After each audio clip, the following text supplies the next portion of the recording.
This is the first day of summer session. Yeah, like you haven't done anything else to. No, not there. Right. Yeah. So, so whatever. Summer goes by, everything's fine. Basketball comes in fine. We start playing, and very bad season. Older guys didn't like younger guys doing all the shots, getting all this stuff. I mean, it was the worst team I'd ever been a part of. But it made me a really good teammate after that, because I was never a guy to like get on players like that. There was really only one time I'll get into with Anthony Perez that I went off at Ole Miss, but he needed but it. like I knew he cost us, but I knew that I always shot the most shots, and I knew I was an idiot. So like, who am I to go tell anybody else on the team, especially when you had our coaches at Utah were the most bars. This was the most vulgar coaching staff I've ever been around in my life. Like, this was insanity.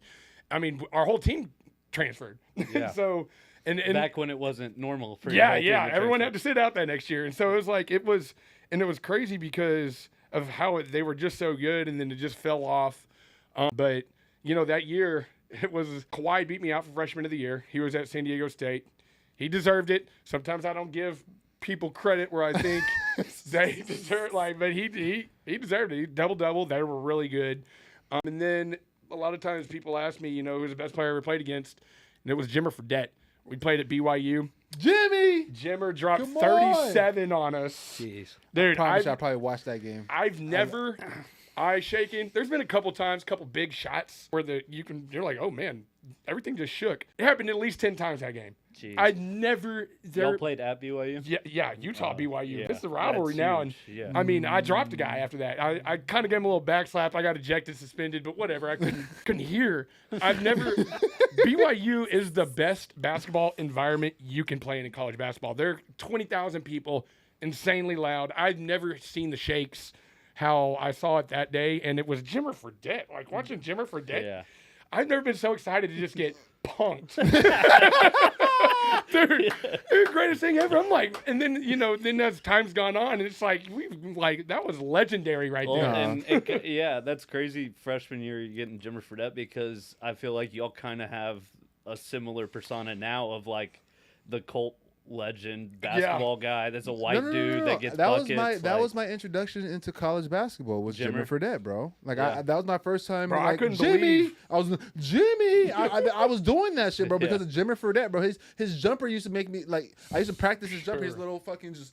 That shit. I used to practice that shit because he used to shoot from so far. Yeah, he shot from his shoulder. How are you doing a jump shot from like 8 feet behind the 3-point line, just flicking that? Bro, but he had rock. That's why I couldn't believe he never really made it in the league, because he had hand. He would cross, and do you like that. Like I was like, dang, this dude's cold. No, for sure, for sure.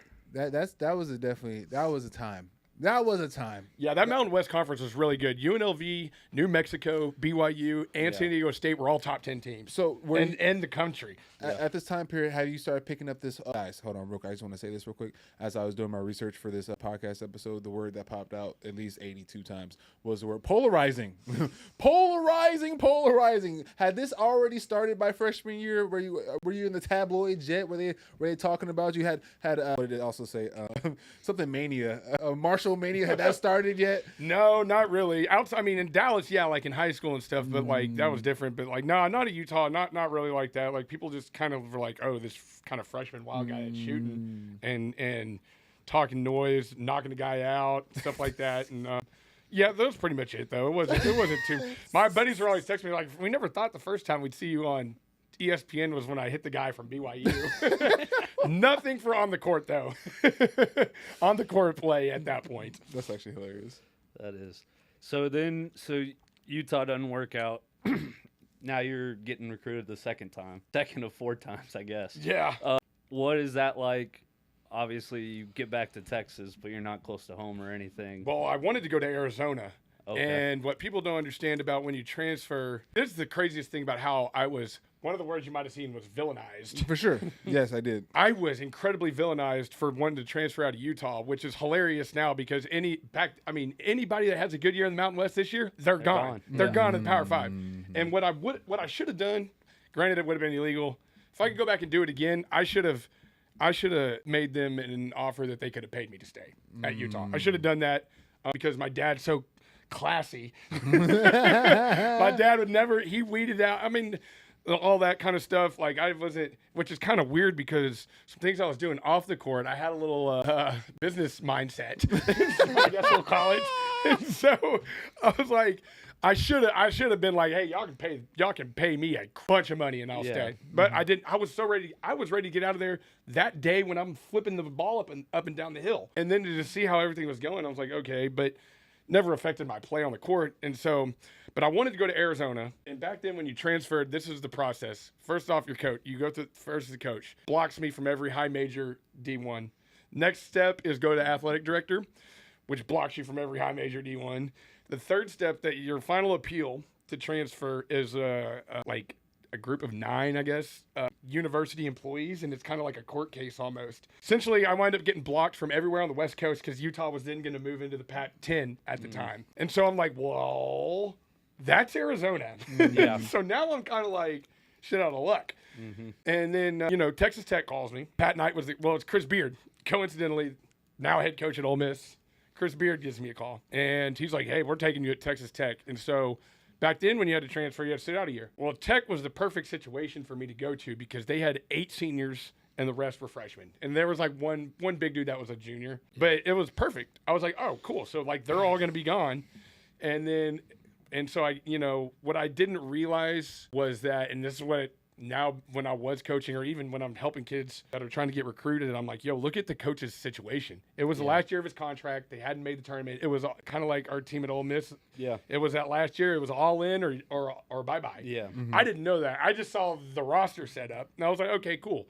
And so get there. The squad of freshmen, this is when Waka Flocka Flame was huge. We called ourselves the Brick Squad. Every time we tried to be like, Waka! Bang! So our practices were intense at Tech. It was the old guys versus the Brick Squad. And we were lit. Brick Squad! Brick Squad! Oh, it was great, but then, Tech, they also had... Go hard in the motherfucking paint. Waka. Oh, it was an awesome time. Great time to be alive. No Until doubt. They started losing. So the Tech thing, they fire Pat Knight. Billy Gillespie comes in.